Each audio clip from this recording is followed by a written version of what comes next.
Let's face it, most people aren't making massive turkey feasts on the regular, and after 364 days of not thinking about it, it can be hard to get that bird just right. That's where Instacart, the holiday rescue app, comes in. From getting all the ingredients to prep a full seasonal spread to getting last-minute swaps in a turkey emergency, Instacart has everything a holiday host needs to save face and save dinner. And right now, if you download Instacart, you get free delivery on your first 3 orders and delivery in as fast as 1 hour. Offer valid for a limited time. $10 minimum per order. Additional terms apply.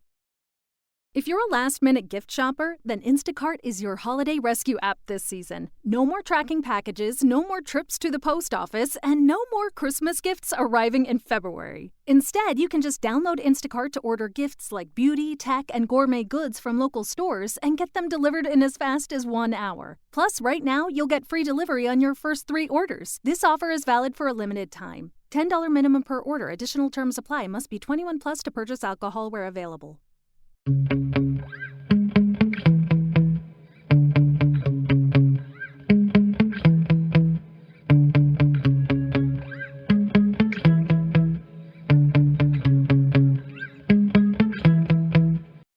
Well, hello, my paranormal peeps, and welcome back to the Deep Woods Paranormal podcast. My name is Matt Harvey. I am the founder and lead investigator with Deep Woods Paranormal. I'm also the podcast host, along with my wife Amanda. We investigate anything and everything paranormal, be it Bigfoot, ghosts, UFOs, anything like that. So, in my arms, if you're watching the podcast, this little wiggle worm, is Zeus. He's the newest member of our family. He's about 4 months old. I think he's going to be renamed to either Scrappy Doo or we're going to name him Gizmo. Yeah, you like Gizmo? Yeah, okay. Alright, so in a minute I'm going to have to put him down because he's very hyper and does not like to sit in my arms very long at all. Anyways, so today we're going to kind of go back over things and talk about where I got started with the paranormal and what got me into it. So, let's start from the beginning. This is probably about 40 years ago. I'm aging myself here. I was a 6-year-old kid. We lived in a place called Irvine, California. I believe the land that they built on was Indian burial ground. And so the entity that was there, or entities that were there, were not very happy about having their home, their cemetery or graves or whatever built upon by people, and then having people move in to their location. So, also I've got a new camera angle right now. I'm gonna try this out. Hopefully it'll get rid of some of that lens glare from the screen. Otherwise I'm gonna have to put the camera back and take my glasses off, and I can do that. We'll just see how people like this one. So if you like the way this looks, please comment down below. Also, before I get into my stories, we can really use your help. We're a growing podcast. We're a growing YouTube channel. We're doing really, really well. We're getting lots of new fans, lots of new people. That's pretty much why I'm going to go back into these stories, because I keep getting asked the same questions over and over again. And so I want to go back and touch upon those things. And stuff like that. So, that said, if you can, you want to, you like the podcast, you like the video podcast, you like our YouTube channel, please do us a favor and share it on your social media. Instagram, Facebook, YouTube, whatever. If you're a YouTuber, subscribe to us, we'll subscribe back. Happy to come check out your channel as well, especially if you're a paranormal channel. We watch a lot of other paranormal people. So, anyways, that's being said. So, when I was about 6 years old, actually going back even further, before we moved into that house, I was about 4, and I didn't even know how to explain to anybody that I could see, I guess you'd say I was like one of those people that's sensitive or psychic. I could see dead people. And they were as clear to me as a normal person would be.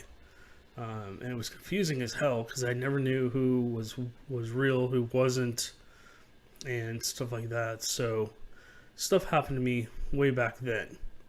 When I was about 6, we moved to Irvine. We moved into this house, brand new build, beautiful house. My dad and mom were very proud.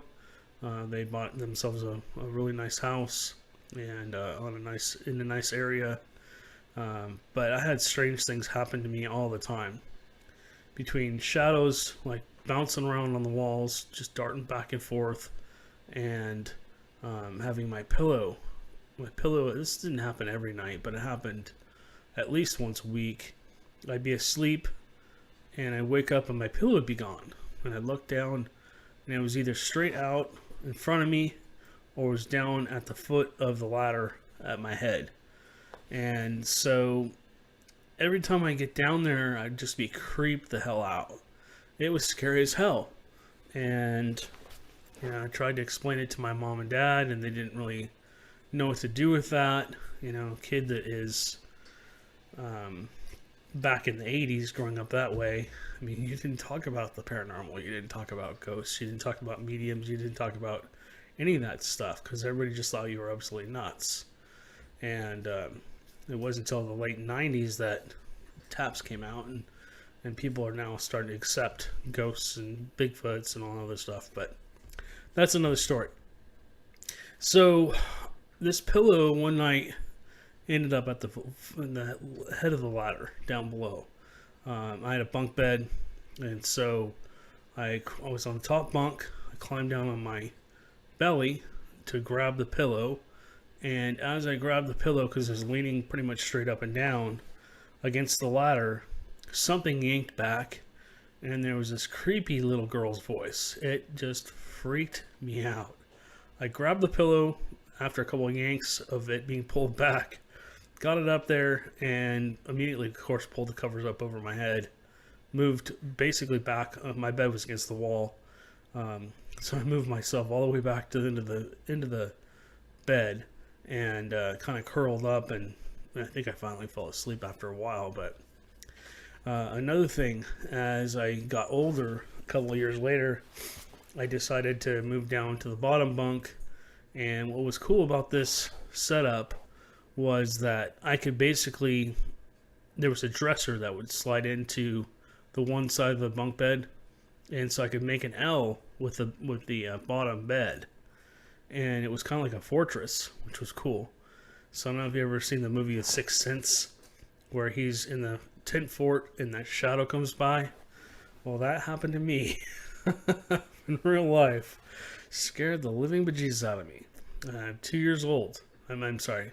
I was 8 years old, I think, and 2 in the morning, and I have a light on underneath the sheet. I had the sheet coming down from the top bunk, kind of, in that L shape, straight forward over the bottom of the bunk. Then I think I had another sheet coming the other way, kind of like a cross, and so you couldn't see in anywhere. There was the light was on in there because I didn't want to sleep without it, and I was terrified of whatever was going on.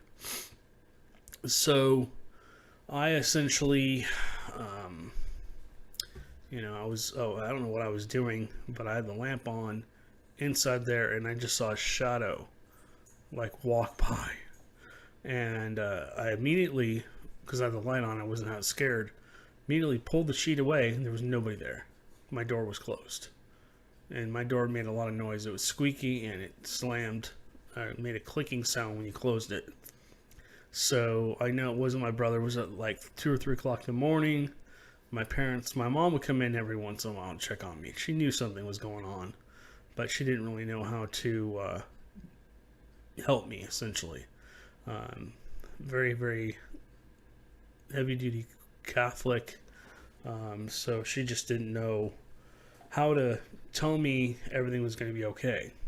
Anyways, so that's pretty much where my paranormal journey started, way back when, and essentially that's what got me, well, not really got me into it, that's what scared the hell out of me. When we moved when I was 13, we moved into a rental home for a year, and I didn't find out until we left that the previous owner had passed away in the house. And so essentially he had this bar. He had over the garage. He had a beautiful, like, 1,000 square foot room with a dance floor and a bar, a full-size bar. I mean, it went across the whole side of the room, 3/4 of the house. I'm sorry, 3/4 of the room. And so I slept on a pull-out bed up there, on the couch bed, because my room was like 8 by 8. It was so tiny. I just didn't like being in there. So I slept in the other room. Excuse me. And essentially, I had a hard time sleeping in that house. I could feel somebody like watching me. I could feel there was something going on. And so, long story short, one night I woke up and there was somebody standing behind the bar, and they had something in their hands, like a crate with glasses in it almost. And they were staring at me. And I'm like, what the hell? Dad, why are you in this? What are you doing? And it literally put the glasses down, from about chest high down to about waist high, onto the bar where the bar would be on the other side, and disappeared. And I went, uh-oh. And from there on out, that entity was like all over me, because I didn't know how to communicate with spirits. I didn't know what I was doing. I could see them, but I couldn't understand them. I didn't know what to do with them. So after that, I had a couple more scary things that happened in the house, but nothing like I'm going to hurt you or anything like that. It was just more like I'm going to mess with you because I know you can see me. So essentially after that, we moved to Laguna Hills. My dad built this beautiful 5,000 square foot home. My parents did pretty well for themselves. And so essentially they, as they were building the house, the workers had just claims of stuff being moved around. They always find stuff like stacked up where it wasn't. Their tools would be all organized when they came back. One guy had a hammer. The roof on this house was like a 70, I think my dad said it was at 70%, as high as he could make them, because the third level pretty much was wide open. It was like another level, but he never put anything up there. He never drywalled it or anything. He could have made rooms on the third level if he wanted to, but I guess it wasn't allowed, so he never did it at the location we were at. So, that said, we moved into this house, and my brother was a very good baseball player. He was very talented and stuff like that. A lot of his friends essentially ended up in the majors, and my brother was better than most of those people, and he got in a fight over a stupid girl, and we'll leave it at that. So that ended his baseball career, essentially. He had scouts all over him and everything like that. But so he was playing high school baseball and traveling. And essentially what happened was he would have games like Friday, Saturday, Sunday. And there would be multiple games. And some of them would be in San Diego or Los Angeles or whatever. So sometimes my parents would have to go spend the night somewhere with him. I didn't like to go to the games that much. I liked watching my brother play, but I got bored after a while. So I was 19, and I essentially was allowed to stay home. And because I could take care of myself, I could drive, I could do whatever. I was working at the time too, while going to high school, and just basically working weekends. So I was home alone a lot during the weekends.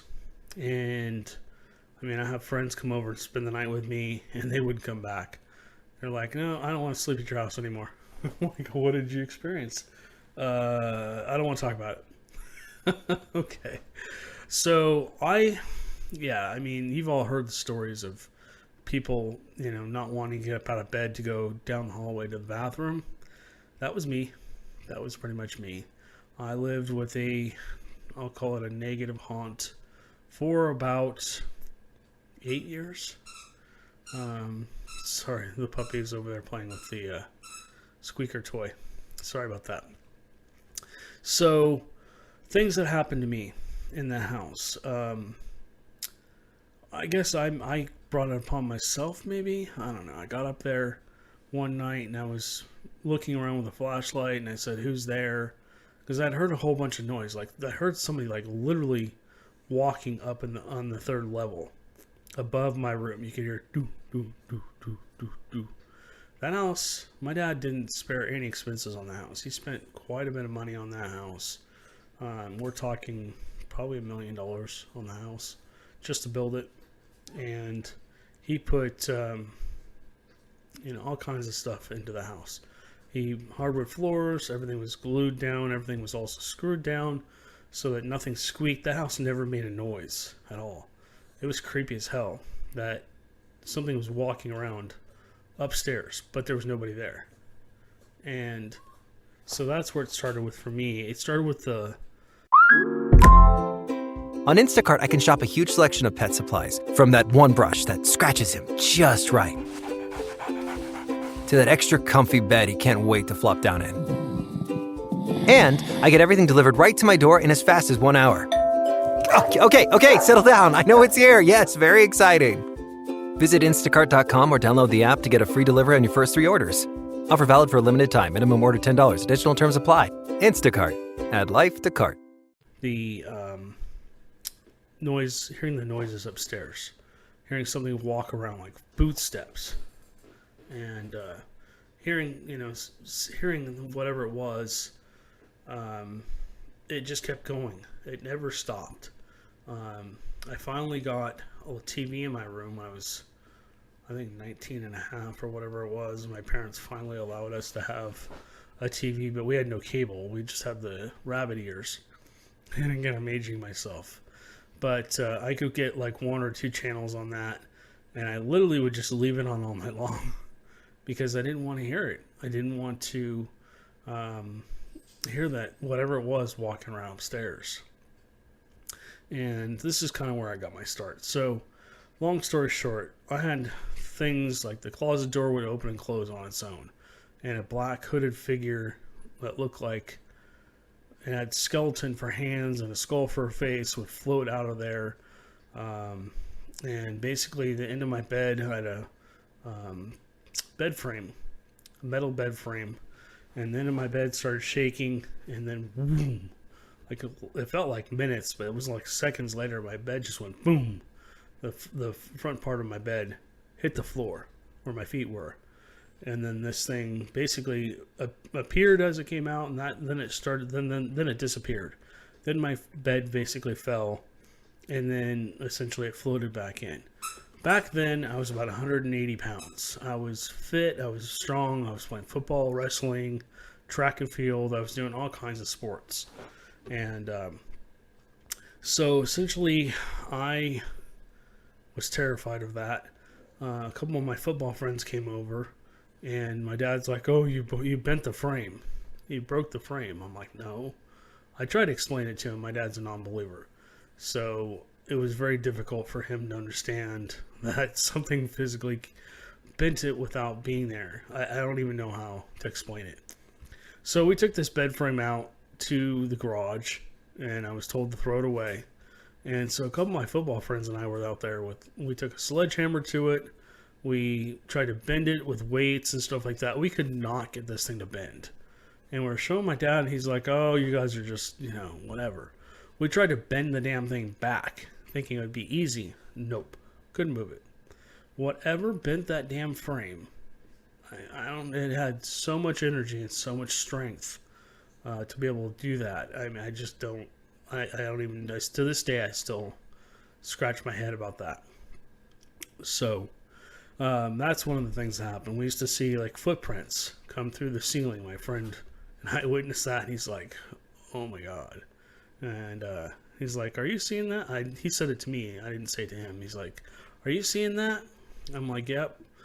And he's like, "Okay, I'm never coming back here. I'm never spending that again." I'm like, "Okay." So it just kind of progressed and progressed, got more and more intense every time it would happen. Every time something happened. I was sleeping in my parents' room one weekend while they were gone, in their bed, because they had a big TV in their room, and I think they had a 30-inch TV. And back in the day, that was a good-sized TV. I mean, back in the early 90s. Actually, late 80s, sorry. That was really cool. So I was in there watching TV, and the dog, I had a different dog back then. She was Doberman, and she looked up at the ceiling and started growling.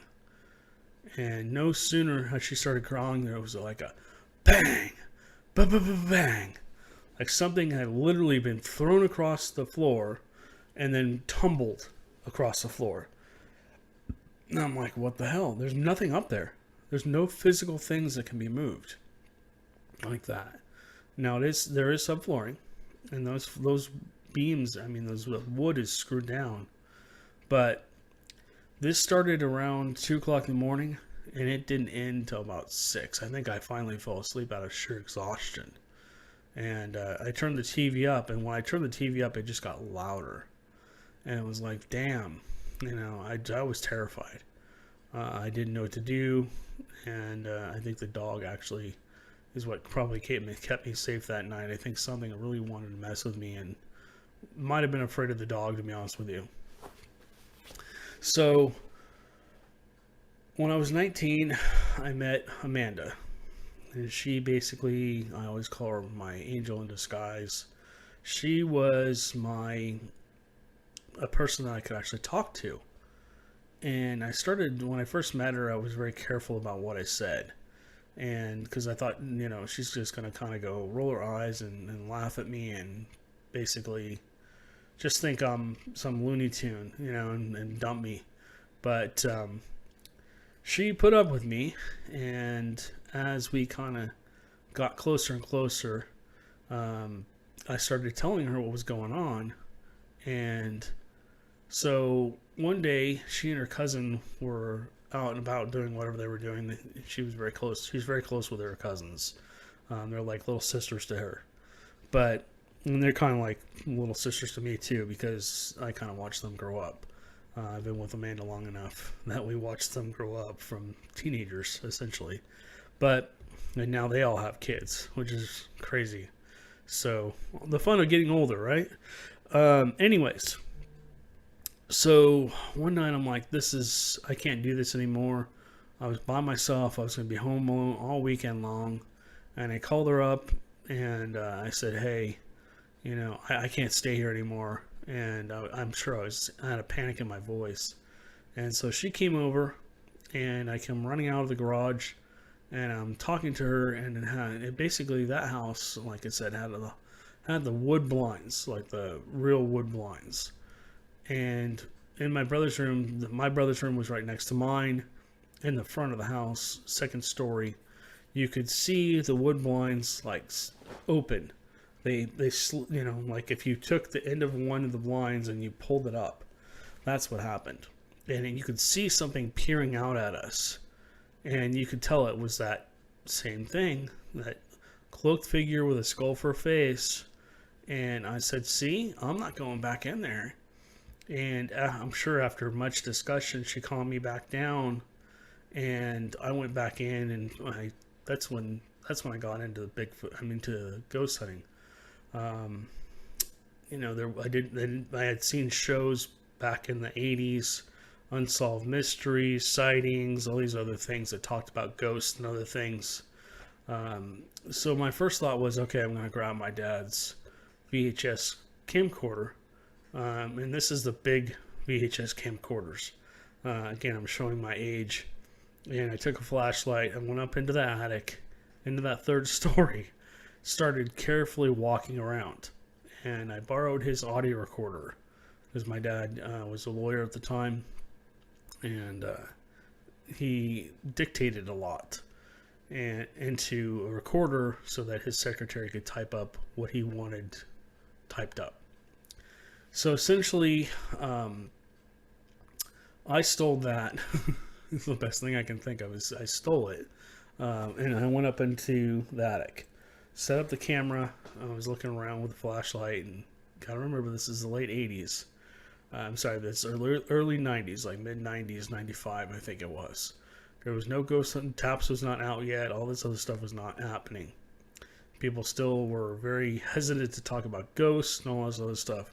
So I'm up there, and I don't know what I said. I can't remember what the recording was, but I asked a bunch of questions. My dad had a cassette tape player, one of the small ones, not the big ones, but he had one of the smaller ones. And so I was talking to it. I asked several questions, and then I basically stopped and went back down, and everything went quiet, which was cool for a while. And essentially, I don't know what happened, Monday morning or whatever came around, my dad comes walking into my room. He's like, "What is this?" He's holding the audio recorder in his hand. I'm like, "What are you talking about? What is this?" I'm like, "What?" So, and I said, "I don't know. I haven't listened to it. What's on there?" And he looked at me with this weird look and just walked out. He never told me it was on the audio recording. I never heard it. I think he just threw it away and moved on. But that was where I started basically ghost hunting at 19. And from there on out, Amanda and I learned to basically deal with that thing. I went from kind of being psychic to, and what I say is I kind of evolved. I moved on to battling demons, and at the end I basically got to the point where I was strong enough in my religion, and I learned enough through different things to chase this thing out of that house. And so that's basically what got me into helping people as well. So Amanda and I decided, as we started dating, we would start going out to like the Queen Mary, the Whaley House. We went up to Los Angeles quite a bit, Northern California, and all this other stuff.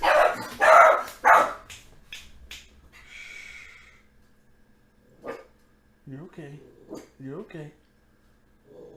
It's okay. He might be sensitive, that little dog. So I think there's a couple entities in here. He was looking at the dolls when he started barking back there.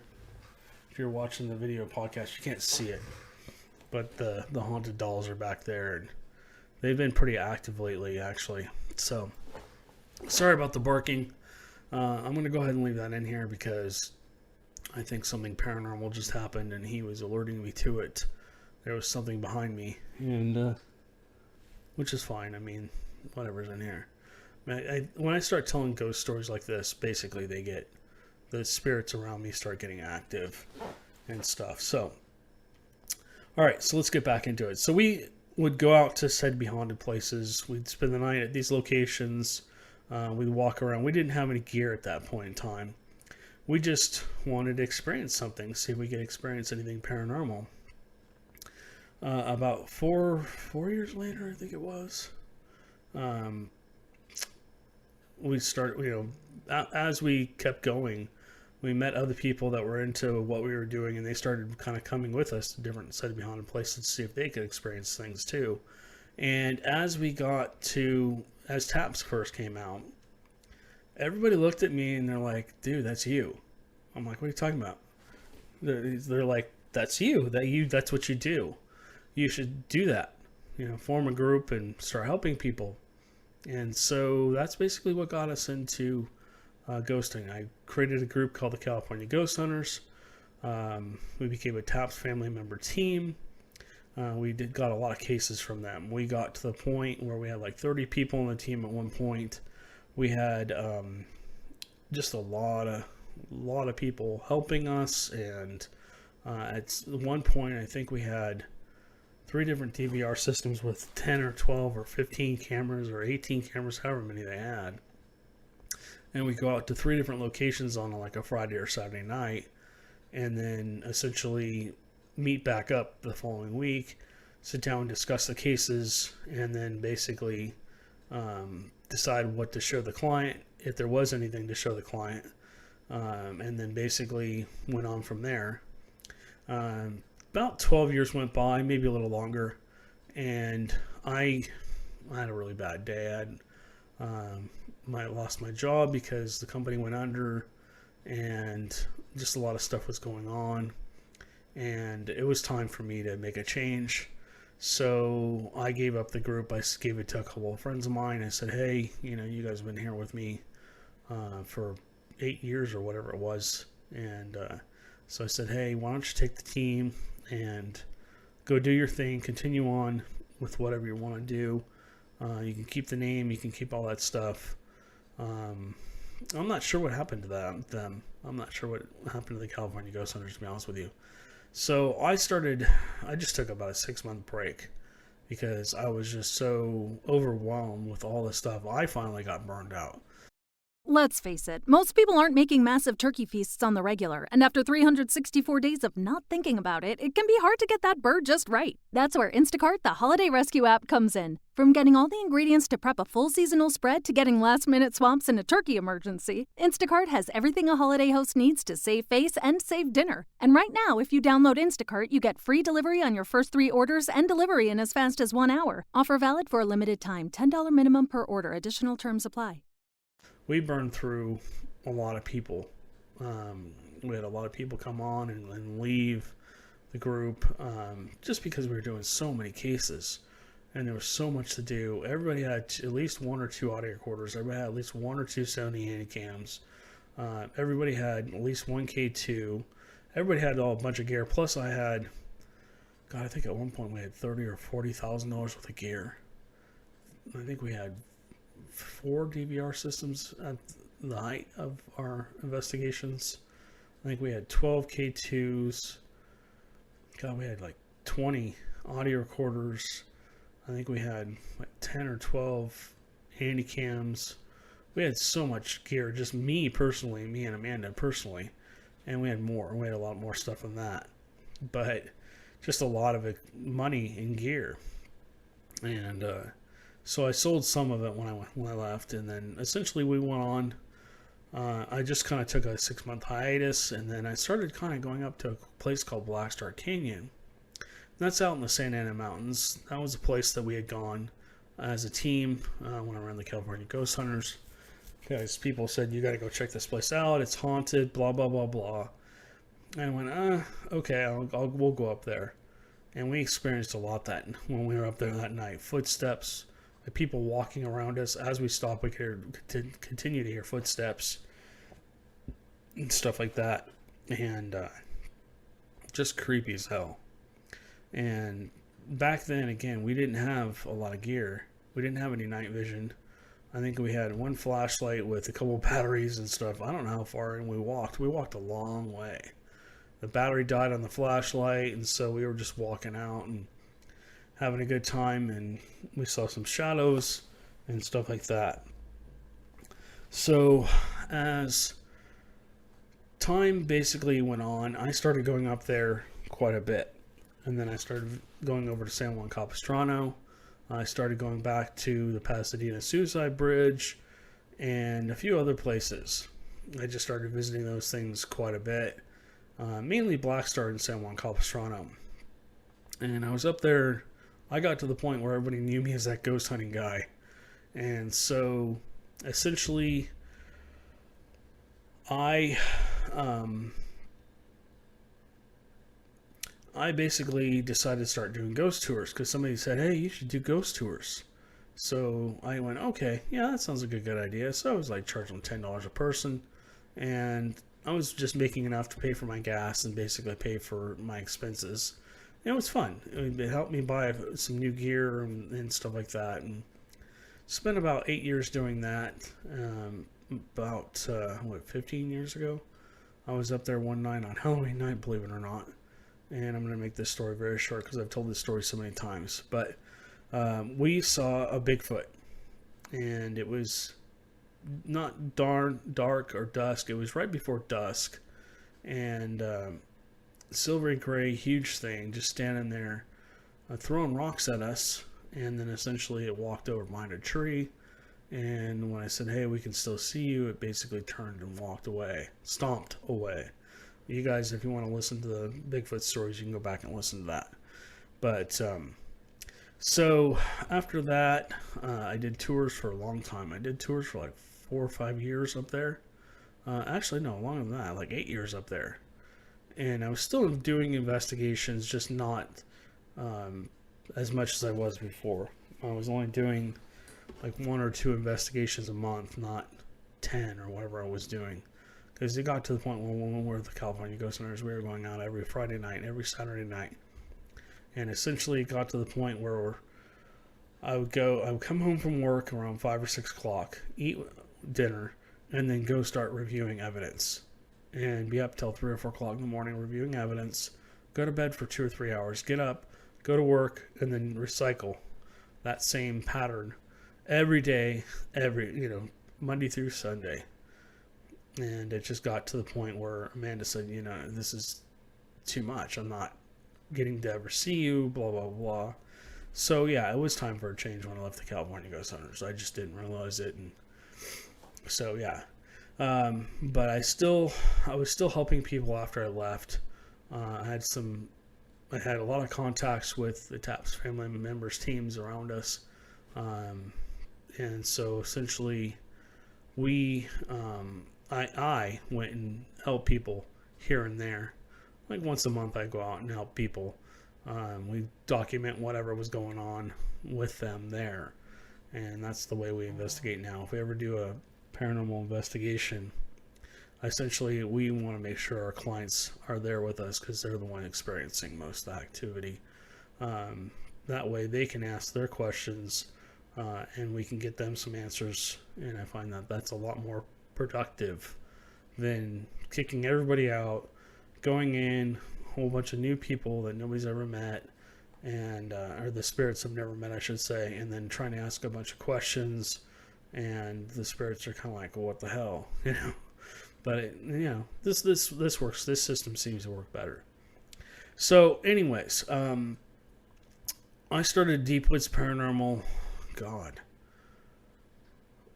like a year or 2 after I left the California Ghost Hunters. It was just a small thing, and then I was doing the Deep Woods. I was doing the tours, Orange County Ghosts and Legends tours, and my friend Chris ended up taking that over. And he's doing really well with that. If you want to go on a tour, contact Chris.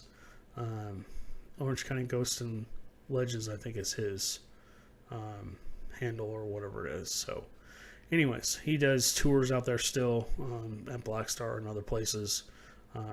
So cool locations, and he's fun. Everybody enjoys his tours. So, anywho, getting back to my stories.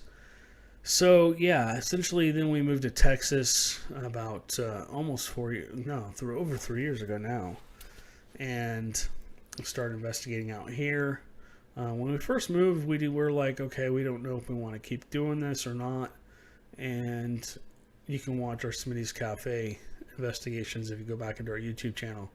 We document so much stuff from that place. So many things happened. I mean, talk about paranormal hotspot. Anyways, we went to lunch with Amanda's mom, and we went to this little cafe called Smitty's Cafe, and we were eating, and I handed the girl my card. I said, I don't know if this place is actively haunted or you have any kind of ghost stories or anything like that. And she went, oh, yeah, we have a lot of ghost stories. Let me get your card, and blah, blah, blah. And so I gave her my card, and I guess the card got put into the cash register by accident, and the manager didn't see it. So 3 or 4 months goes by, and Man and I were doing kind of still scouting locations and stuff like that, but we weren't real serious. And so essentially we got a call, and it was the manager, and she's like, you guys still interested in doing a ghost investigation here? And I said, yeah, we'd love to come in and investigate. And we spent almost 2 years investigating there, like once a month, documenting thing after thing after thing. It was insane. You guys can go watch the Smitty's Cafe investigation on our YouTube channel if you want to see that talking about shadow people, shadow kids, footsteps, loud noises. Oh my God, that place takes the cake. So we've basically been investigating out here for almost 3 years. And then we've been doing a lot more Bigfoot stuff recently. I know our fans are more into the Bigfoot stuff, so that's where we're kind of moving now. We're working with another producer. We are a production company, Amanda and I. Officially a production company. And so we will be doing a lot more Bigfoot documentary stuff. In the process of meeting with several witnesses from different locations, and we're going to be putting more shows together for our YouTube channel. And you guys are welcome to go over to Deep Woods Paranormal. It's just Deep Woods Paranormal. It's not Deep Woods Paranormal or anything else. It's just Deep Woods Paranormal. If you do a search for that, you'll find us and kind of see our logo behind with the spaceships and everything behind us.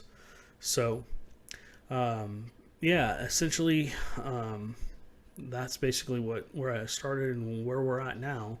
We're out actively researching Bigfoot. Unfortunately, it takes a little bit of time for us to document things to the point where it's actually interesting for you guys to watch. So we're doing location scouting, we're going out and meeting with witnesses, we're doing night investigations, we're doing day investigations, we're trying to document anything we can Bigfoot-wise and stuff like that.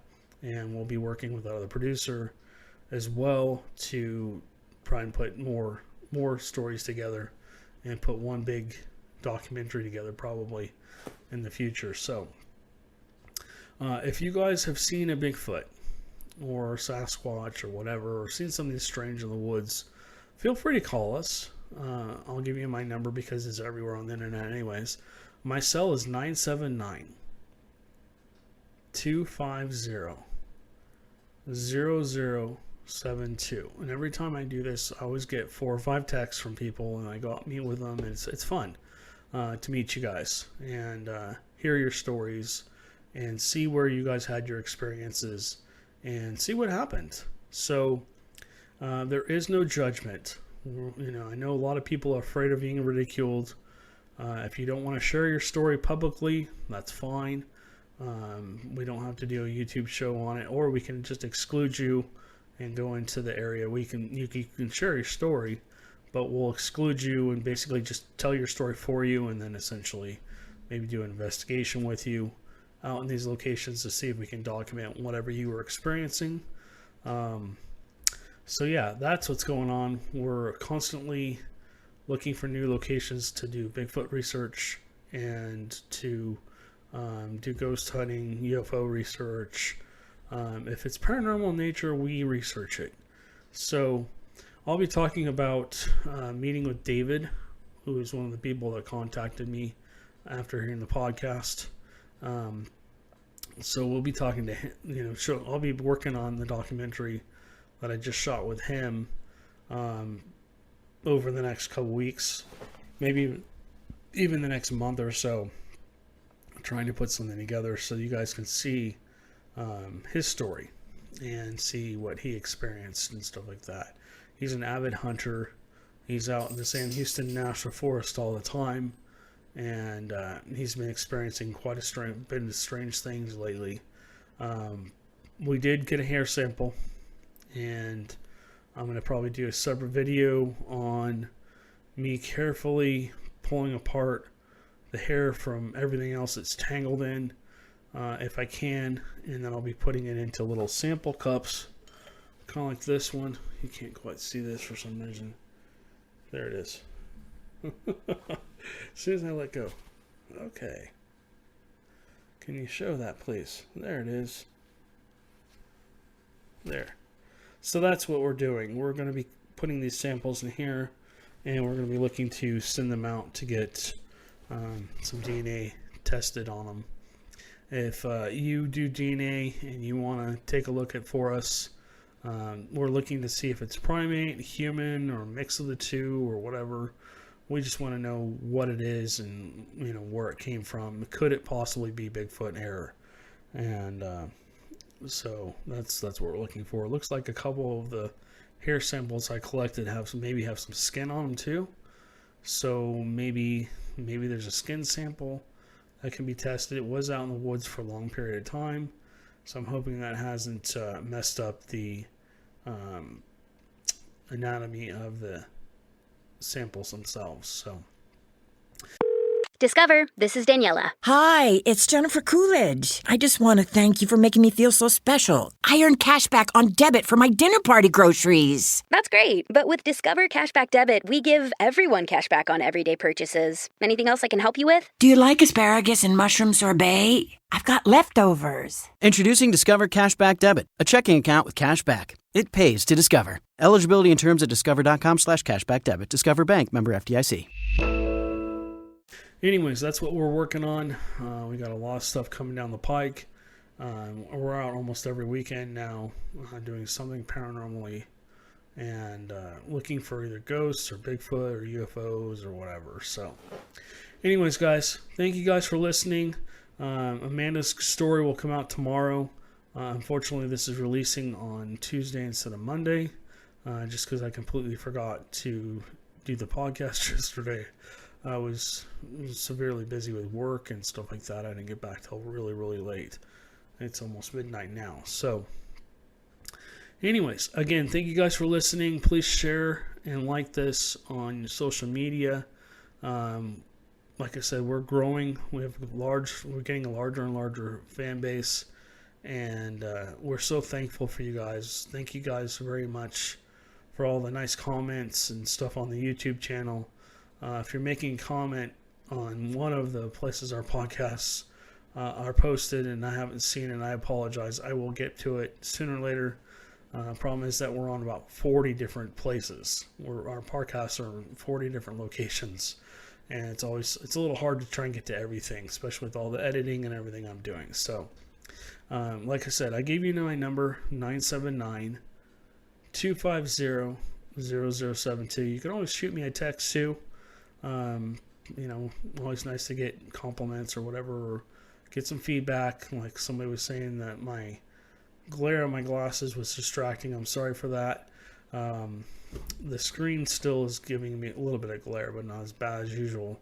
Normally I have a light sitting right behind the screen here, and so if this doesn't work, I'll have to take the glasses off. All right, guys. Sorry for all the rambling. You guys have a great night, and we'll catch you on the next one.